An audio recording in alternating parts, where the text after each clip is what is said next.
Hello friend, आज के session में हम लोग 15 क्वेश्चन से जो कि मॉक टेस्ट रहेगा। तो चलिए क्लास को स्टार्ट करते हैं। क्वेश्चन ऑफ फर्स्ट आ चुका है। निम्न में से परलोक शब्द में उपसर्ग पूछा गया है। तो चार ऑप्शन ऑप्शन है परा, ऑप्शन में पर, ऑप्शन सी दिया पर, ऑप्शन डी दिया गया पर। देखिए, पर उपसर्ग का मतलब क्या होता है? किसी मूल शब्द में परलोक में लोक आपका क्या है? मूल है, और उसके आगे क्या लगा गया है? आपका पर लगा है ना। तो देखिए, उपसर्ग का मतलब जब किसी मूल शब्द में आगे लगकर कोई शब्द आपका नया शब्द बनता है तो उसको क्या बोलते हैं? आपका यहाँ पे उपसर्ग बोला जाता है। तो राइट आंसर होगा इसका क्वेश्चन नंबर फर्स्ट का B is the correct answer पर लोग। ठीक है, ये आपका लोग जो होता है मूल है, और यहाँ पे पर लगा गया था, ये आपका परलोक हो गया। तो right answer B is the correct answer होगा क्वेश्चन नंबर फर्स्ट का। तो उसके बाद चलते हैं नेक्स्ट क्वेश्चन। क्वेश्चन में से निम्नलिखित में से लोटा शब्द पूछा गया कि लोटा शब्द क्या है? ऑप्शन है विदेशज, ऑप्शन बी दिया गया तद्भव, ऑप्शन सी दिया गया देशज, ऑप्शन डी दिया गया तत्सम। देखिए, ये लोटा आपका विदेशी तो है नहीं, विदेशी नहीं होगा। और तत्सम का मतलब होता है कि संस्कृत वर्ड से जो लिया गया है। ठीक है, और तद्भव का मतलब होता है कि संस्कृत का बिगड़ा हुआ रूप को हम क्या बोलते हैं? तद्भव बोलते हैं। तो लोटा आपका क्या होगा? देशज है। तो राइट आंसर क्या होगा? C is the correct answer होगा question number second. Next question, question number third आ चुका है। निम्नलिखित में से दानी शब्द में कौन सा विशेषण पूछा गया है? दानी शब्द में कौन सा विशेषण है? तो चार ऑप्शन दिए गए हैं। तो क्वेश्चन नंबर थर्ड का राइट आंसर जो होगा गुणवाचक है। क्या है? दानी की आपका गुणवाचक है। नहीं ये परिमाण की बात कर रही है, और नहीं ये संख्यावाचक की बात कर रहा है, और नहीं आपका सर्वनामिक विशेषण की बात कर रहा है। तो right answer D is the correct answer होगा क्वेश्चन नंबर थर्ड का। नेक्स्ट क्वेश्चन की तरफ बढ़ते हैं हम। निम्न में से योजक चिन्ह पूछा गया है कि योजक चिन्ह, अच्छा योजक चिन्ह का मतलब होता है जैसे भाई बहन। ठीक है, यहाँ पे अगर मैं बात करूं भाई, भाई यहाँ पे लिख दूं, और डैश यहाँ पे दिया, उसके बाद बहन लिख दी। ठीक है, भाई बहन, उसके बीच आपका माता पिता हो सकता है, माता पिता होता है। ठीक है, माता पिता, पति पत्नी। ठीक है, माँ बेटा, भाई बहन। ठीक है, तो ये आपका क्या होता है? योजक चिन्ह पूछा गया था। ये जो होता है ना, योजक चिन्ह का साइन होता है डैश को। तो राइट आंसर क्या होगा? B is the correct answer होगा। ठीक है, जब हम किसी से प्रश्न पूछे तुम्हारा नाम क्या है, ठीक है, तो यहाँ पे आपका प्रश्नवाचक चिन्ह आ जाता है।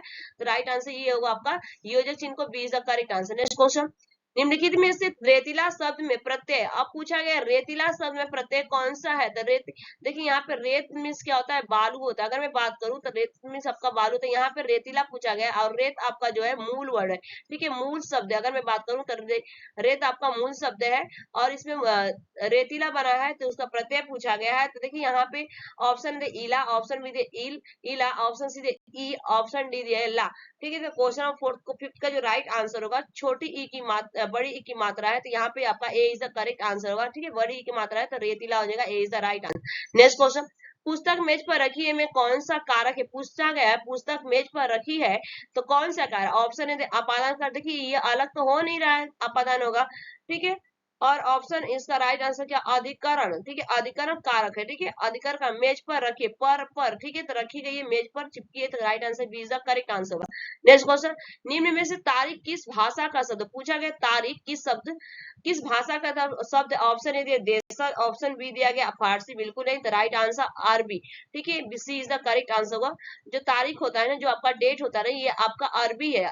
C is the correct. Next question, निम्नलिखित में से मिठास शब्द में प्रत्यय पूछा गया है कि मिठास शब्द में प्रत्यय क्या है? जब मूल शब्द में किसी मूल शब्द में पीछे से लगकर और उसका शब्द बदल देता है, उसको हम क्या बोलते हैं? प्रत्यय बोलते हैं। तो राइट आंसर पूछा गया है कि इसका मिठास में क्या होगा? तो ऑप्शन चार, ऑप्शन ए दिया गया आ, बिल्कुल नहीं होगा। ऑप्शन बी दिया ठास, बिल्कुल नहीं। आस होगा, C is the correct answer question. ठीक है, यहाँ पे मीठ है और आ की मात्रा है। ठीक है, मीठ और यहाँ पे प्लस आ किया गया, आस, ये आपका हो गया मिठास। Right answer C is the correct answer. Next question, निम्नलिखित प्रश्न में से चार विकल्पों में से उस विकल्प का चयन करें जो दिए गए वाक्य के लिए वृत्त के भेद का सबसे अच्छा विकल्प है। वह शहर पहुंच चुका होगा। ठीक है, वह शहर पहुंच चुका होगा पूछा गया, ये कौन सा काल है? ठीक है, तो क्वेश्चन में 9 का अगर मैं बात करूं, ये संदेहार्थ है। ठीक है, ये संदेहार्थ है, ये इज द करेक्ट आंसर है।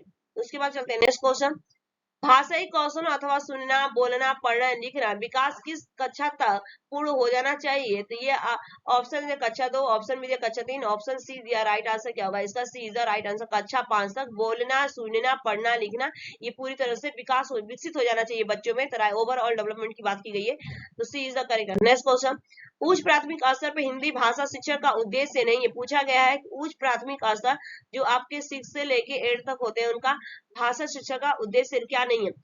ठीक है, तो क्वेश्चन में अगर मैं 11 की बात करूं, तो यहाँ पे देखिए निजी अनुभवों के आधार पर भाषा का इस्तेमाल करना बिल्कुल सही है। भाषा की बारीकी और सौंदर्य के लिए हिंदी भाषा का व्याकरण का, देखिए व्याकरण को हमें कंठस्थ नहीं करना है, तो यही आपका राइट आंसर होगा। हमको याद नहीं करना है, रोट लर्निंग नहीं करना है उसको, तो राइट आंसर क्या होगा? B is the correct answer. Next question, यदि आपकी कक्षा में दृष्टि बाधित बच्चे हैं तो क्या करेंगे? ठीक है, यदि आप टीचर है वहां पे, एज टीचर के रूप में है और वहां पे स्टूडेंट है, तो आप क्या करेंगे? अगर वहां पे बच्चे को दिखाई नहीं दे रहा, कोई बच्चा ब्लाइंड है, तो ऑप्शन ए दिया, उन्हें पढ़ने के उपयुक्त साधन देंगे। ठीक है, बिल्कुल सही है। ऑप्शन में उन्हें सभी बच्चों से अलग, देखिए हमें अलग नहीं करना है, सेपरेट नहीं बैठाना है, उनसे कम गतिविधियां करवाएं। क्यों हम कम करवाएं? बिल्कुल है। उन्हें विशेष सहानुभूति से पढ़ाएं, बिल्कुल नहीं। उनको हम क्या करेंगे? उन्हें पढ़ने के उपयुक्त साधन देंगे, फैसिलिटीज उनको क्या करेंगे? हम प्रोवाइड करेंगे। तो right answer A is the correct answer होगा। उसके बाद चलते हैं नेक्स्ट, शिक्षार्थी की न्यूनतम और कमजोरियों की पहचान करना। ठीक है, तो ऑप्शन ए दिया, सही शिक्षण के लिए बहुत आवश्यक है, बिल्कुल सही है। ऑप्शन बी दिया गया आपका यहाँ पे कि शैक्षणिक निदान प्रक्रिया का प्रथम चरण है। ऑप्शन सी दिया गया उपचारात्मक शिक्षा का दूसरा चरण। ऑप्शन डी दिया भाषा शिक्षा का करते हैं। तो सबसे पहले हम क्या करेंगे? उस बच्चे का हम निदान करेंगे। जैसे आप बीमार पड़ते हैं तो डॉक्टर के पास जाते हैं, तो डॉक्टर पूछता है ना आपसे कि आपको बुखार है कि क्या है, उसके बाद आपको दवा देता है। तो इसी तरह हम बच्चे का क्या करेंगे? रीजन फाइंड आउट करेंगे ना कि बच्चे को क्या हुआ है, तो उसके बाद हम क्या करेंगे? उसका उपचार करेंगे। तो right answer B is the correct answer. उसके बाद चलते हैं नेक्स्ट क्वेश्चन की तरफ।